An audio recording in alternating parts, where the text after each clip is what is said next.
one to kind of hammer on the previous point, like we need to start being more mature. But like you said, all of these threat avenues have got, controls that are out there in the industry already.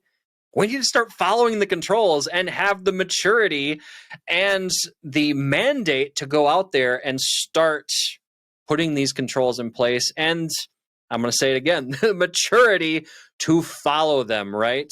Yeah. I'd add one more thing to this too, and Sure. I say this to everybody.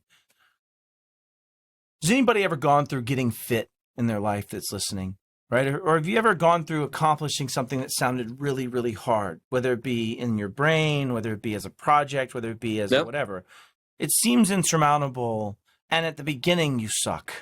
Like, that's the straight up reality of it. And if you expect to be perfect at the beginning, you're probably going to be failing, and you're probably going to have unrealistic expectations of grandeur. And the reality is if you think about this, don't let perfect be the enemy of good. You are going to suck at delivering controls. You are going to get it wrong. You are going to fail. You are not going to be perfect. All you have to be willing to be is iterative.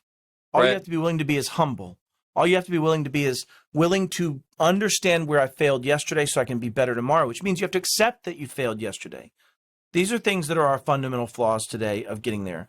And I say all that to say, when you're going to implement something and say you're making the decision to look at your tools with a risk-based approach and you want to do all these things, letting yourself see the whole project is more of a problem than taking small bites, small steps, working towards the resolution, and then making it better and better and better. And when you come back to reasonableness and defensibility, having that journey, being able to tell that journey is a hero's journey.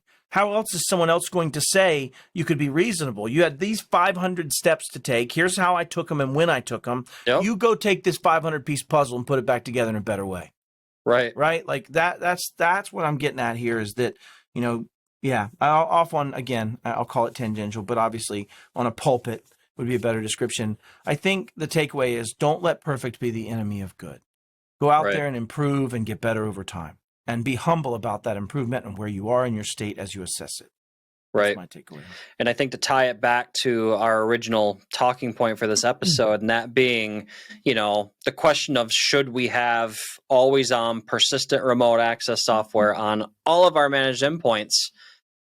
That's part of that conversation, right? That's part of having that maturity to at least ask the question, is this needed? If not, how am I going to set up some sort of ephemeral means to spin it up when I need it and tear it down when it's not needed, right? Amen. So definitely.